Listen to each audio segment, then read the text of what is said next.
Oke, sudah di-record. Saya lanjutkan lagi. Berpikir kritis itu artinya kita sebagai manusia, apalagi ini mahasiswa ya, makanya ini mata kuliah filsafat dan peradaban Islam itu penting disampaikan di semester-semester awal ya, karena ini sebagai bekal untuk teman-teman nanti ketika dikasih tugas makalah atau dikasih tugas nanti membuat jurnal atau membuat nanti skripsi, itu landasannya dari sini. Bahwa kita kalau dalam kehidupan itu memang harus selalu berpikir kritis. Kritis itu artinya apa? Kita tidak lekas percaya, ya. Kita tidak lekas percaya atau tidak lekas apa ya namanya mengiyakan dengan data atau fakta yang kita temukan di lapangan. Misal kita diberitahu tentang data atau fakta bahwa ada berita, wah kiamat akan segera dekat, nih akan segera terjadi gitu ya. Nah sebagai orang yang tadi tahu tentang filsafat ya, kita tahu cara berpikir yang kritis, kita tidak lantas menerima berita tersebut. Kita harus mencari tahu mencari tahu terlebih dahulu dengan mengumpulkan bukti-bukti atau data yang mendukung berita tersebut. Jadi sebagai mahasiswa itu ketika dikatakan sama dosennya, wah nanti minggu depan itu akan terjadi misal tsunami gitu ya. Loh, kok dosennya ngomong gitu? Nah, teman-teman tidak langsung percaya, harus ada rasa penasaran kenapa kok dosen yang ngomong seperti itu, apa variabelnya yang mengatakan bahwa minggu depan misal akan terjadi tsunami dan sebagainya. Atau teman-teman sering ya kita dengar sekarang itu berita-berita yang tentang, mohon maaf ya ini yang hoax gitu ya, yang belum sahih atau belum valid datanya. Kita jangan langsung percaya, misal kita dapat kiriman berita, oh, Habib Rizik ditangkap karena sudah melecehkan pimpinan atau ini ya atau pemimpin negara. Nah, kita jangan langsung percaya, kita telah dulu datanya, apakah betul Habib Rizik melakukan ini gitu ya. Seperti itu. Nanti juga ada informasi, biasa itu terkait nanti pilkada ya teman-teman ya, pilkada gitu atau pilpres bahkan ya, pilpres itu sengit kan biasanya ya, yang satu mengirimin berita tentang kejelekan lawannya, yang satu mengirimkan berita lawan itu yang hal-hal yang jelek lagi. Nah, kita sebagai mahasiswa harus bisa memfilter atau menyaring mana berita yang betul, mana berita yang tidak. Itu dengan mengumpulkan bukti-bukti atau data yang mendukung. Jangan langsung share-share aja. Teman-teman share ya ke 10 grupnya, ya jangan langsung di-share. Apalagi nih ya, ada misalkan teman-teman dapat kiriman ada kuota gratis dari ini dari pemerintah, silakan klik ini, wah itu yang kayak gitu-gitu jangan langsung percaya ya.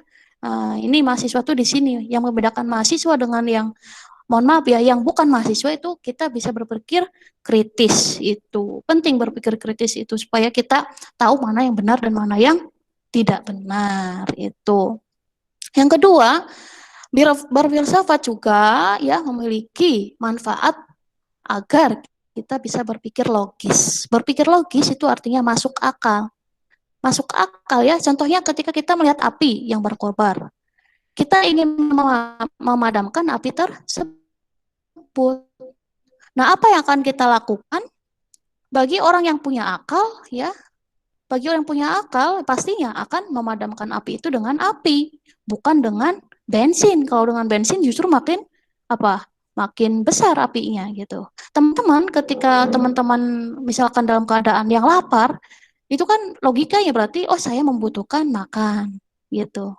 Teman-teman merasa saya kok pengetahuannya kurang banyak ya, kok saya merasa hidup ini kok segini aja. Berarti apa yang harus teman-teman lakukan? Oh saya harus semangat belajarnya, gitu. Jadi berpikirnya tuh masuk akal gitu. Udah tahu ingin pintar ya berarti harus belajar, harus banyak mencari ilmu dan sebagainya. Nah ini teman-teman dalam rangka sedang mencari ilmu supaya logikanya itu semakin bagus gitu ya.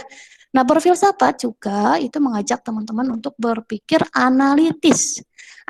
Analitis itu kita harus mencari tahu hubungan sebab akibat yang terjadi dalam segala peristiwa kehidupan kita. Misal ketika kita melihat fenomena keburukan yang terjadi di sekitar kita akan bertanya kenapa masalah ini terjadi?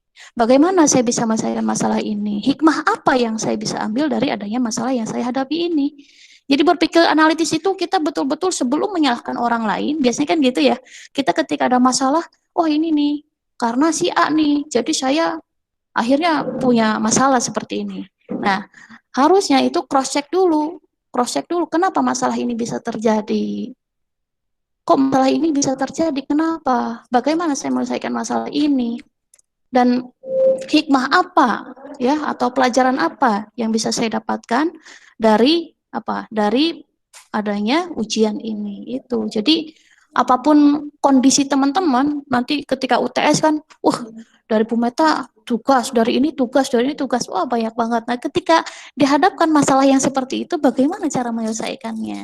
Nah, ini di sini dijelaskan satu lagi bahwa berfilsafat juga berguna agar pikiran kita itu sistematis. Sistematis itu berpikir secara beruntutan, berurutan, runut ya, step by step sistematis itu. Teman-teman misal seorang aktivis dan akademisi, ini biasa nanti semester 3, 4, 5, 6 tuh udah mulai senang organisasi ya. Seorang aktivis dan akademisi yang handal. Maka teman-teman harus pandai mengolah dan memanage waktu agar kegiatan dan masalah yang terjadi dapat diselesaikan secara sistematis dan berurutan. Pilih kegiatan atau aktivitas yang sifatnya mendesak terlebih dahulu, yang urgent sifatnya itu ya. Ini menurut Steve Jobs ya, penulis Seven Habits ini bukunya. Jadi pilih mana yang urgent, mana yang important. Urgent itu kan artinya memang penting, important juga penting. Tapi urgent itu sifatnya mendesak. Kalau nggak sekarang itu ya berarti saya nggak ngerjain ini nih, berarti saya nggak katakanlah gagal dalam katakanlah melaksanakan kegiatan yang sedang saya hadapi ini. Jadi di ini ya teman-teman dibuat timeline ya atau jadwal-jadwal. Nanti UTS juga sama nih. UTS sama Bu Meta hari Kamis dikumpulkannya. Nanti ada dari Bu Salma, ada dari Bu Nopa mungkin ya, ada Bu Dianing, Bu Erin, itu ditulis. Oh iya mana sih yang pertama dulu gitu. Jadi biar di otaknya tuh nggak campur aduk gitu. Ya, ini jadi mengatur kita supaya bisa berpikir kritis, logis, analitis, dan sistematis. Itu ya terkait filsafatnya. Nah sekarang bagaimana relevansi atau hubungan atau kaitan antara filsafat dengan peradaban Islam? Ya, nah relevansinya di sini saya sudah tuliskan bahwa dengan adanya filsafat maka sebuah peradaban akan terwujud.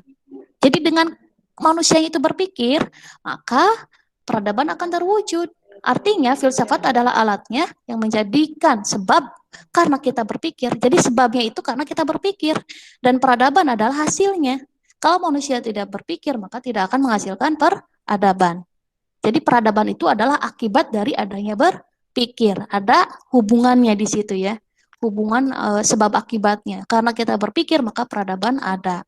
Bahkan ini ya, ada seorang filsuf namanya tulisannya René Descartes, tapi saya baca itu René Descartes ya. Itu René Descartes itu bilang bahwa cogito ergo sum. Ketika kamu berpikir, maka kamu ada. Jadi ketika kita sering berpikir, merenung, memikirkan sesuatu yang saya harus merubah nih gitu ya. Merubah hidup saya misal yang kok gini-gini aja. Merubah cara pikir kita yang sering suuzon sama orang, kita rubah. Berpikir bahwa, oh kalau saya ingin maju berarti saya harus melakukan perubahan. Nah itu ketika teman-teman berpikir, maka akan terjadi perubahan-perubahan. Seperti itu. Ya, jadi dengan berpikir kritis, logis, analitis, dan sistematis, maka peradaban akan maju. Jadi ada korelasinya di sini. Nah, itu ya teman-teman. Nah, sekarang selanjutnya apa saja yang dimaksud dengan peradaban Islam? Ini saya mengingatkan lagi karena masih banyak orang yang mengatakan bahwa peradaban Islam itu kaitannya dengan hal-hal yang sifatnya material. Misal ada bangunan-bangunan bersejarah gitu ya, pendidikan-pendidikan yang maju atau ada ekonomi yang yang stabil, politik yang stabil dan sebagainya. Tidak hanya itu ya teman-teman, bahwa peradaban Islam yang dimaksud di sini adalah kita melihat peradaban Islam itu dilihat dari dua aspek. Yang pertama, betul tadi peradaban yang bersifat materi, teman-teman. Ya, nah peradaban yang bersifat materi ini itu adalah peradaban yang berkaitan dengan penemuan-penemuan para ilmuwan di bidang pendidikan, kesehatan, transportasi, komunikasi, industri, dan lainnya. Yang sudah teman-teman diskusikan kemarin ya sama kelompoknya. peradaban apa saja ya. Misal di ilmu kedokteran ada Ibnu Sina ya atau Avicena yang sudah menulis tentang tib ya, tib apa itu? Fi'al tib itu ya, konun fi'al tib ya. Jadi bagaimana menguraikan menguraikan kesehatan dalam perspektif Islam. Dan sebenarnya orang-orang Barat juga belajarnya dari buku-bukunya Ibnu Sina seperti itu.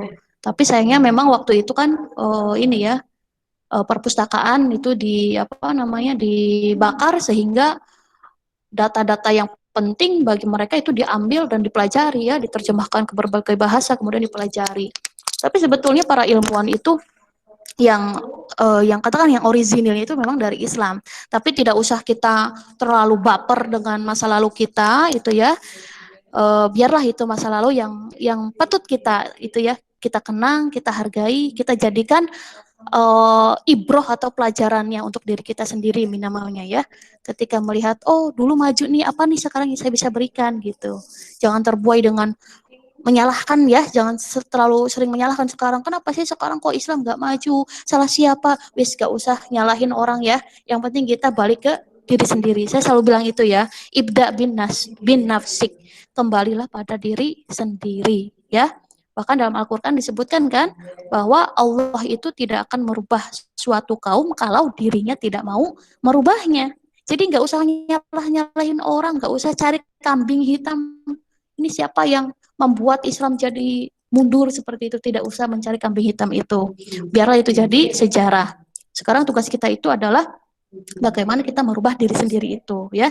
Innallaha la yughayyiru ma biqaumin hatta yughayyiru ma bi anfusihim. Jadi Allah itu tidak akan merubah suatu kaum kalau dirinya tidak mau merubah dirinya sendiri gitu. Itu yang peradaban yang bersifat materi ya. Nah, yang kedua, peradaban juga itu diartikan sebagai ya suatu peradaban yang bersifat manusiawi atau moral. Jadi peradaban itu sifatnya manusiawi. Kalau tadi kan sifatnya materi yang terlihat ya. Kalau yang bersifat manusiawi atau moral itu adalah kaitannya dengan adab, akhlak, moral, budi pekerti, karakter kita.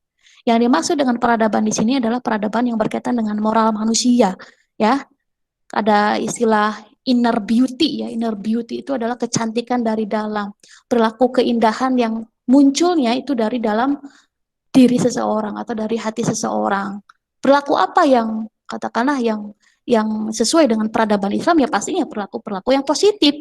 Ya, di sini makanya peradaban Islam juga mengajak mahasiswa itu untuk supaya punya perilaku yang positif. Di antaranya saling gotong royong dalam hal kebaikan ya, bukan nanti dalam hal UTS. Saling gotong royong, saling tenggang rasa atau menghargai. Karena saya lihat di sini kelas ini itu tidak hanya dari orang Jawa ya, ada yang dari Jawa Barat, ada yang dari luar pulau juga. Jadi bagaimana saling tenggang rasa, saling menghormati, saling mengasihi. Prinsipnya itu saling mengasihi teman-teman. Kalau teman-teman ingin dicintai oleh Allah, maka kasihanilah orang-orang yang ada di sekitar kita. Ya, sebagaimana dalam suatu hadis dikatakan, ini ada dalam kitab ini ya, kitab Nasoihul Ibad karya Syekh Nawawi Al-Bantani, irhamu mang fil ardi yarhamukum mang fis samai. Jadi kalau teman-teman ingin dicintai oleh makhluk yang ada di langit, maka cintailah aja yang ada makhluk yang ada di bumi ya. Kita menghormati orang lain, bahkan ke makhluk yang lain itu kan tidak hanya manusia ya, ada hewan, ada tumbuhan ya. Bagaimana kita bisa menjaga lingkungan sekitar kita, begitu teman-teman. Next. Ini tentang peradaban. Selanjutnya di sini saya akan menjelaskan tentang faktor penentu perkembangan peradaban. Ini sudah dijelaskan sebenarnya oleh kelompok lain ya, dalam diskusi ya. Saya hanya memflashback aja bahwa faktor penentu perkembangan peradaban itu atau peradaban itu terbangun atau terwujud karena apa? Satu, karena ada pondasi utama untuk membangun dan mengembangkan peradaban, yaitu dengan punya pegangan hidup ya, punya way of life ya, pedoman hidup dalam diri setiap muslim. Setiap muslim harus punya apa? Way of life-nya itu ya iman dan tauhid yang tinggi, yang merujuk pada Al-Quran dan sunnahnya.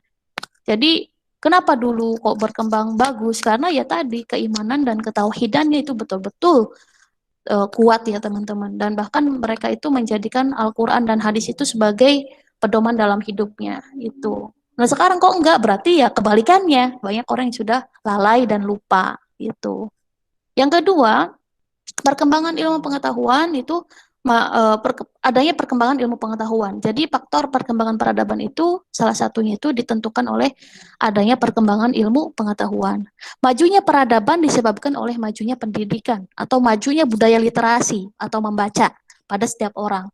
Karena dengan membaca atau dengan ilmu pengetahuan maka wawasan akan terbuka. Jadi kalau teman-teman ingin maju itu memang harus dengan jalan pendidikan teman-teman. Dan ini banyak buktinya ya, banyak bukti yang sudah apa namanya ya, yang sudah ada di lapangan ya. Jadi ketika teman-teman ingin merubah, misal ya mohon maaf ya, ini kan saya yakin di kelas ini kan nggak semuanya berasal dari keluarga yang wah gitu ya. Mungkin ada dari keluarga yang biasa-biasa aja, dari bahkan mungkin ini kuliah juga hasil jerih payah orang tua yang harus banting tulang, atau dari diri sendiri ya, ada yang sambil kerja dan sebagainya. Itu teman-teman sudah melakukan hal yang tepat, hal yang bagus dengan menginvestasikan jerih payah orang tua dan diri sendiri itu untuk mencari ilmu pengetahuan. Makanya ini kesempatan ketika kuliah itu jangan disia-siakan. Ya, kuliahnya itu jangan seperti kupu-kupu ya. Ini kebetulan karena kuliahnya online nggak kupu-kupu ya. Kalau kupu-kupu kan kuliah pulang ya, habis kuliah tuh langsung pulang ya. Di kosan ngapain ya, biasanya kalau mahasiswa tuh nggak, kalau nggak jauh dari nonton ya makan-makan ya, nongkrong-nongkrong ya, cuman basa-basi aja gitu ya. Itu yang kayak gitu-gitu nanti dikurangin teman-teman. Saya bukan berarti melarang teman-teman untuk bergaul atau nongkrong-nongkrong cuman iseng, bukan itu, tapi dibatasi. Jangan semuanya waktu kita habis untuk menghabiskan waktu yang katakanlah itu terlalu ini ya, membuang waktu gitu, wasting time.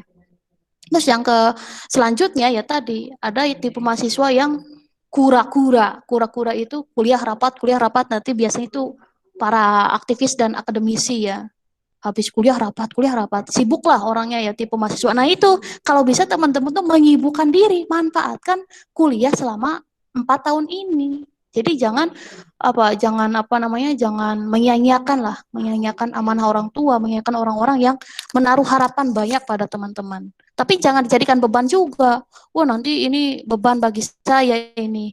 Oh habis kuliah ditagih sama orang tua supaya apa? Supaya segera balik modal gitu. Enggak, itu hanya doa dan harapan orang tua ya, karena orang tua itu yang benar itu tidak pernah meminta meminta untuk dikembalikan, tidak ya, tidak ada orang tua yang ingin meminta dikembalikan, karena kalau kita mengembalikan apa yang sudah dikeluarkan orang tua itu juga tidak akan pernah terbayar gitu. Jadi kalau kita udah sukses ya kitanya sendiri yang sadar, oh iya dulu tuh orang tua saya membina saya, mendidik saya, menyayangi saya kan gitu.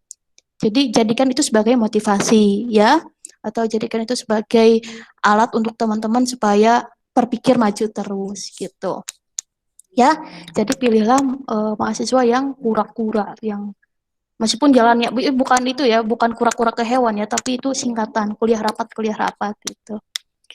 Oke, next. Faktor penentu perkembangan peradaban itu salah satunya ada stabilitas sosial, ekonomi, dan politik. Jadi sosial, politik, dan ekonomi itu stabil, ya. Masyarakatnya sejahtera, ekonominya makmur, dan para pemimpinnya adil dan bijak. Itu, ya. Jadi kalau sudah ada ketiga elemen ini, insya Allah peradaban akan terbangun. Peradaban yang sifatnya materi maupun peradaban yang bersifatnya moral. Itu. Oke, next. Faktor penentu kemunduran peradaban. Ini ya, teman-teman. Yang pertama itu adanya kerusakan moral, ya, atau dekadensi moral, ya. Merosotnya moral di mana-mana, serta banyaknya perpecahan dan pertikaian yang disebabkan oleh hilangnya pandangan hidup dalam diri setiap orang. Jadi minggu kemarin di kelas siapa itu? Di kelas A kalau nggak salah, Bu, sekarang kok terjadi kerusakan moral di mana-mana. Kita sebagai pemuda apa yang harus kita lakukan? Hal apa yang bisa kita berikan atau hal apa yang bisa kita sumbangsihkan terhadap moral yang ada ini gitu. Ya tadi ada hadis kan kemarin saya sudah sampaikan itu ya. Hayatul fata bila ilmi watuko. Jadi Kalau pemuda itu ingin betul-betul hidup, ingin sukses, ya punya pegangannya dengan apa? Dengan ilmu dan dengan takwa. Itu ya teman-teman. Jangan lupakan ilmu dan iman kita. Integrasikan ilmu dan iman kita, maka akan menghasilkan amal yang baik. Itu ya kuncinya itu.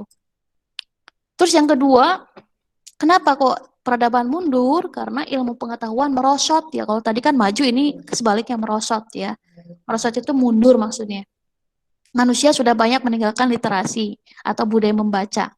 Padahal di dalam surat Al-Iqra, ya, surat pertama yang diturunkan Allah kepada Nabi, itu kan bunyinya Iqra. Iqra itu bacalah. Di sini ada satu pesan yang menurut saya itu ini ya sangat-sangat penting dipahami, karena kalau kita membaca itu tidak hanya membaca Quran ya teman-teman ya, bahwa betul membaca Quran itu gudangnya ya. Tapi selain membaca Al-Quran, selain membaca Turos, kemarin saya sudah gambarkan ilmun itu ya. Selain membaca Turos, membaca kitab, membaca Al-Quran, membaca sejarah-sejarah dahulu, itu kita juga ada huruf lam itu ya. Kita harus melek literasi yang berkembang saat ini.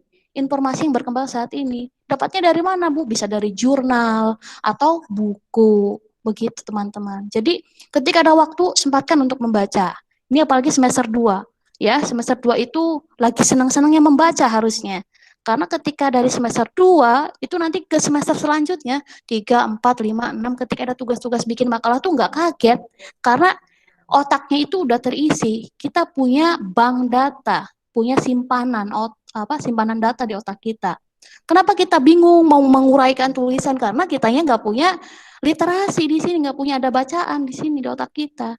Jadi penting sekali setelah kuliah nanti di Filsafat dan Peradaban Islam ini, teman-teman mulai step by step memperbaiki diri sendiri dan mempraktekannya nanti dengan adanya giroh atau semangat untuk terus membaca, belajar, dan terus berpikir ke hal-hal yang baik gitu ya. Jadi sekarang itu sudah meninggalkan budaya membaca, meneliti, dan menulis sehingga tertinggal oleh orang-orang yang secara serius atau concern mengkaji ilmu pengetahuan. Kita terbuai dengan masa lalu dan lupa terhadap apa yang harus kita lakukan sekarang. Itu ya. Jadi kita mundur. Gitu ya. Yang terakhir itu kondisi sosial, ekonomi, dan politik yang chaos. Chaos itu kacau. Ya, masyarakatnya miskin, ekonomi sulit, ya.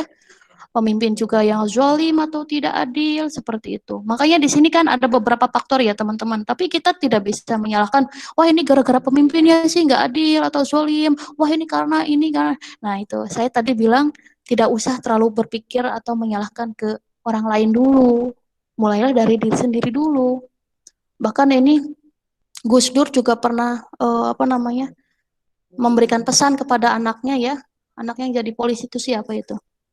Nah itu kalau kamu ingin memperbaiki pemerintah, kamu harus pintar dulu, harus punya ilmunya dulu. Karena kalau sekarang kamu hanya bersuara, wah harusnya gini, ya nggak akan didengarkan siapa kamu, kan gitu. Makanya kalau teman-teman nanti jadi jadi mahasiswa ya tadi, meleklah literasi, karena dengan literasi nanti teman-teman barangkali ya kreatif menulis, tulisan itu bisa dikirim ke koran, bisa dikirim ke jurnal, ya. Itu. Minimal dengan tulisan kita itu kita akan menyampaikan ide atau gagasan-gagasan yang kita selama ini simpan, itu teman-teman. Ini apalagi mahasiswa TP, himanya itu mengadakan lomba ya teman-teman ya. Ada membuat syair sufi, ada membuat pidato perdamaian ya. Itu kalau bisa diramaikan ini teman-teman, agenda hima sufi ini. Oke, itu. Next, terakhir ini 2 slide terakhir. Ini apa yang bisa kita lakukan agar peradaban kembali maju? 1, mulailah dari diri sendiri, ya. Ibda bin nafsik, perbaikilah iman dan ilmu kita agar amal kita lebih baik. Yang kedua, teruslah berpikir dan berpikir. Karena manusia adalah makhluk yang berpikir. Belajar dan belajar, membaca dan menulis, merenung. Pokoknya hal-hal yang berkaitan dengan berpikir. Yang ketiga, bersikap moderat. Moderat itu artinya seimbang. Seimbang dalam hidup ya. Berpikir terbuka terhadap segala perubahan dan perkembangan yang terjadi. Namun tidak melupakan syariat Islam yang tertuang dalam Al-Quran, sunnah dan tradisi para ulama terdahulu. Ya, jadi bersikap moderat atau terbuka ya, seimbang. Yang keempat, selalu produktif dan kreatif dalam menjalankan kehidupan sehari-hari ya. Bergerak demi kemajuan.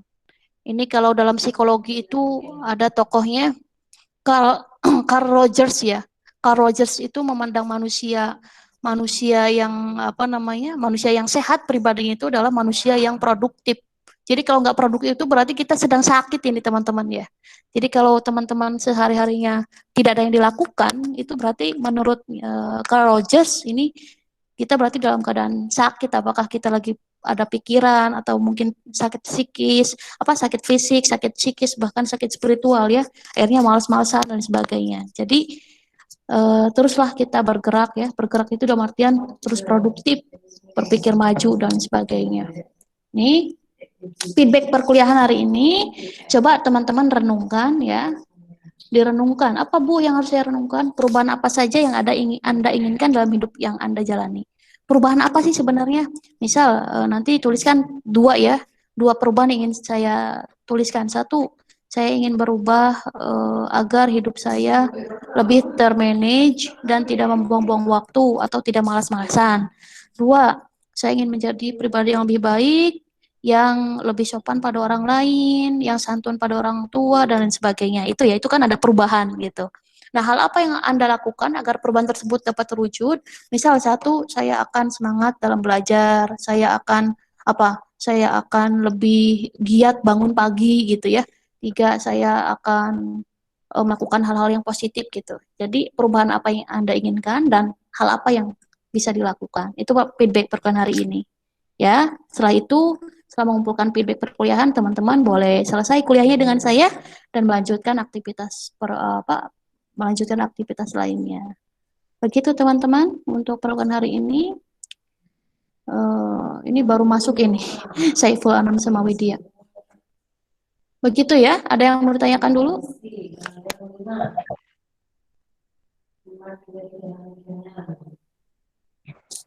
Bu, mohon maaf untuk yang soal di Fitnah itu kan deadline-nya tanggal 24 April.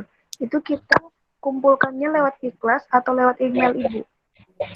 Nanti dikumpulkan untuk UTS-nya itu lewat email aja ya, karena kalau V-Class itu biasanya kan nanti saya batasi. Kalau dibatasi itu biasanya kasihan ya, ada yang belum, ada yang udah gitu. Nanti lewat email aja. Yang penting datanya kan terkumpul dan nanti saya bisa koreksi gitu. Makasih ya Untuk Iit yang ini. itu Bu, untuk yang 4 soal, bukan yang untuk UTS. Kan Oh, yang ada 4 soal. Ibu, ya, itu kan tanggal 20 April, besok hari Sabtu deadline-nya. Itu mau dikumpulkan lewat email Ibu secara koordinasi atau gimana? 4 soal yang mana ya?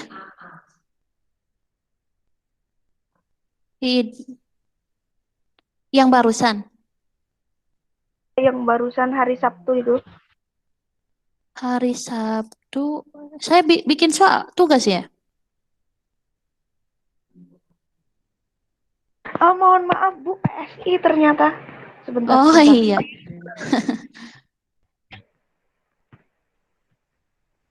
Sebentar.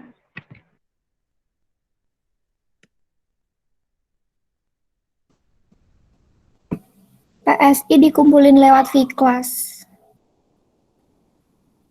PSI itu apa itu? Mata kuliah apa? Psikologi umum, Bu. Oh iya iya, bukan di saya ya? Bukan, Bu Iya Rinova. iya, iya iya. Maaf. Nggih nggih. Ya, ini hari ini feedback perkuliahannya itu ya teman-teman. Renungkan dua perubahan yang ingin teman-teman capai dan bagaimana melakukannya agar perubahan itu tercapai, gitu ya. Feedback perkuliahan hari ini dikirim ke WA grup masing-masing kelasnya. Nanti setelah itu kuliahnya boleh selesai, gitu. Hari ini dikerjakan karena kan sedikit ya ngetik. Ini kan kuliahnya sampai jam 11 kemarin saya batasi. Gitu. Ada yang mau ditanyakan? Ini sampai di sini. Tadi apa yang saya sampaikan paham nggak teman-teman? Alhamdulillah, Bu. Mudah-mudahan ada yang dapatkan ya. Ya Bu. Oke, ini sudah cukup sampai di sini ya teman-teman. Kalau tidak ada lagi, nanti tinggal mengerjakan feedback perkuliahannya ya. Diketik di grup berarti Bu, tidak perlu lewat Word atau semacamnya. Iya, iya diketik di WA grup aja. Atau mau saya buatkan Google Form dulu? Pakai Google Form aja ya. biar tidak tershare kemana-mana ya. Baik, Bu. Oke, saya buatkan Google Form-nya dulu. Nanti kemudian saya share ke kelas masing-masing. Oke, itu saja ya teman-teman untuk perkenalan hari ini. Ya. Terima kasih. Oke, terima kasih semuanya. Ini kelas A dan kelas B. Mohon maaf tadi ada yang telat-telat ya. Saya invite-nya, saya masukkan admit-nya ke WA ke Meet ini. Nanti kalau yang telat mengikuti perkuliahan bisa bisa didengarkan lagi dari recording perkuliahan hari ini. Begitu saja teman-teman, terima kasih. Mudah-mudahan ilmu yang didapatkan hari ini bermanfaat dan barokah untuk teman-teman. Dan teman-teman bisa mengaplikasikannya dalam kehidupan sehari-hari. Karena sejatinya nanti ilmu pengetahuan itu memang didapatkannya dari Allah ya. Ilmu itu adalah dikasihnya sama Allah ya. Saya itu hanya menyampaikan saja. Jadi kalau ada yang salah dari saya mohon maaf, dan saya juga mengucapkan mohon maaf sekali ini yang ke kelas B ya, terutama barangkali saya suka agak sedikit menunjukkan ekspektasi yang kurang gitu ya. Tapi itu sebetulnya untuk ada perubahan buat teman-teman. Bukan berarti saya marah atau gimana, enggak ya. Itu buat teman-teman supaya mengupgrade atau meningkatkan kualitas diri lagi. Ketika bikin makalah tuh gimana sih, ketika membuat PPT tuh gimana, presentasi tuh gimana gitu ya. Nah itu jadi untuk perubahan. Jadi mohon maaf kalau ada kata-kata selama perkuliahan dengan saya ya. Kalau ada kata-kata yang tidak baik atau ada kata-kata yang menyinggung, mudah-mudahan dimaafkan teman-teman, dan saya pun sama memaafkan semua teman-teman di sini. Selamat UTS nanti minggu depan. Dan jaga kesehatan selalu, mudah-mudahan puasanya diberi kelancaran. Amin. Baik teman-teman, itu saja. Sekali lagi terima kasih. Saya tutup. Ya taufiq wal hidayah. Wassalamualaikum warahmatullahi wabarakatuh. Waalaikumsalam warahmatullahi wabarakatuh.